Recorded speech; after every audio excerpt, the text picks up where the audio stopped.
This is The Space Shot, episode 163 for October 24th, 2017. Dyna-Soar. Hey everyone, welcome to The Space Shot, your daily space history, pop culture, and news fix. I'm John Molnix. Before I talk about the Dyna-Soar program, I've got two other pieces of space history for today. The first is the Nedelin catastrophe, which occurred on October 24th, 1960. An accident occurred with a fully fueled R-16 prototype ICBM that was on a launch pad at the Baikonur Cosmodrome. The second stage engines experienced a short, which caused them to start, resulting in the second stage burning through to the first stage, detonating the fuel and oxidizer inside the rocket. The resulting explosion killed 78 people according to official Soviet numbers, but unofficial numbers range from 92 to 126 deaths. The Soviet Union didn't publicly acknowledge this explosion took place until 1989, although there were reports in the media about the explosion in the years following the incident. A rushed development schedule and a lack of necessary safety steps combined with explosive results when the hypergolic fuels in the rocket exploded on the launch pad. One of the people that was killed during the explosion was the head of the program that was developing the R-16 rocket. Chief Marshal Nedelin was an essential figure in Soviet space history and in the history of the space race. The second piece of space history I've got today was Deep Space One launching on October 24th, 1998.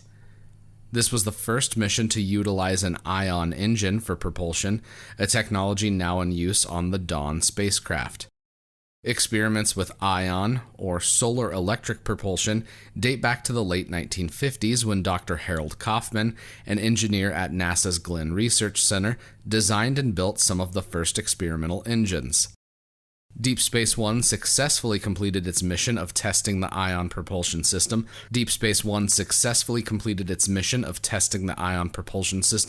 And capturing science while flying by an asteroid, and completing its primary science objective in 2001 when it performed a flyby of Comet Borrelly. Now let's talk about the Dyna-Soar. And no, not the dinosaurs that you're probably thinking of, but the Boeing X-20 Dyna-Soar, or Dynamic Soarer. The Dyna-Soar was a spaceplane project that began development in the late 1950s. The design would use a plane with a pilot for, quote, military missions including reconnaissance, bombing, space rescue, satellite maintenance, and sabotage of enemy satellites. Dyna-Soar came about when three different studies were combined into one plan on October 10th, 1957. Online, there are countless sources that show October 24th as the date that the program started, but none of these stories link to a source that shows today was the start date. From the research that I've conducted, October 10th is the day that the program started, when the three separate programs were combined into one. I found a detailed historical monograph from 1963 titled The History of the X-20A Dyna-Soar, and I'll link to it in the show notes. The years leading up to 1957 saw the Bell Aircraft Corporation exploring options for an advanced bomber and reconnaissance system. Boeing was also exploring options for this type of aircraft in the 1950s, concluding that a manned reconnaissance glide rocket would be better off orbiting the Earth instead of traveling a distance and then returning to its point of origin. Orbiting the Earth created other problems, specifically finding ways to devise structures that could withstand the high temperature of those type of missions, and also for equipment that could be used for reconnaissance flights. The military potential of this type of platform meant that Boeing and Bell were both interested in pursuing designs.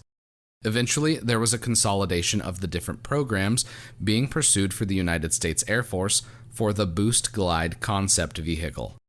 Quote, by 10 October 1957, the Director of Systems Plans at the ARDC, or Air Research and Development Command headquarters, had completed consolidating the details of the Hywards, Brass Bell, and Robo programs into a three-step abbreviated development plan for the new Dyna-Soar, a compound of dynamic soaring, program. Interestingly, even though Bell Aircraft had performed more years of design on this type of vehicle, Boeing won the contract for Dyna-Soar. The program ran into problems because of insufficient data on hypersonic flight and the problems of re-entry, materials technology, and other unknowns associated with spaceflight. Quote, a two-phase program for preliminary investigations had to come first.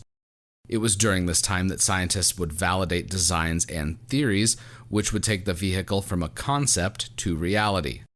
During the development phase, there were 7 astronauts chosen for the Dyna-Soar program: Neil Armstrong, Bill Dana, Henry C. Gordon, Pete Knight, Russell Rogers, Milt Thompson, and James Wood.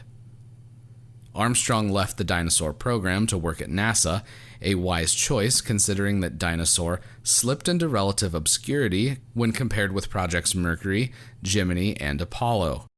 The Dyna-Soar program was an interesting concept vehicle that spurred research into winged spaceplanes. Its lineage now includes the Space Shuttle, the Boeing X-37 unmanned orbital test vehicle that the United States Air Force operates, and the Sierra Nevada Dream Chaser cargo lifting body that's currently being developed. I have one final note to pass along today. Yesterday, on October 23, 2017, Paul Weitz, a NASA astronaut that flew on the Skylab 2 mission and the first flight of the Space Shuttle Challenger, passed away. Skylab 2 was the mission that saved the orbiting space station from a certain demise.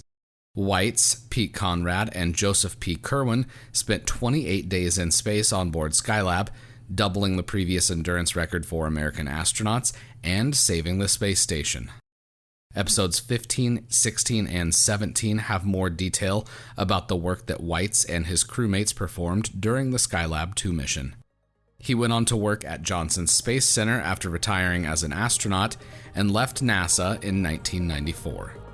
Since you're here, why don't you let me know what you think of the podcast by leaving a review in iTunes? It takes just a minute to do that, and it makes a huge difference because it helps even more people find the show. As always, the show notes have more information on today's episode. Be sure to connect with me on Instagram and Twitter. Find me at John Mulnix. I'm always up to chat. You can also connect with me on Facebook. Just search for The Space Shot or click the link in the show notes. I'd also appreciate it if you could share The Space Shot with your friends and family and anyone else that enjoys podcasts. Tomorrow, the Mississippi Test Facility. I'm John Mulnix, and I'll catch you on the flip side.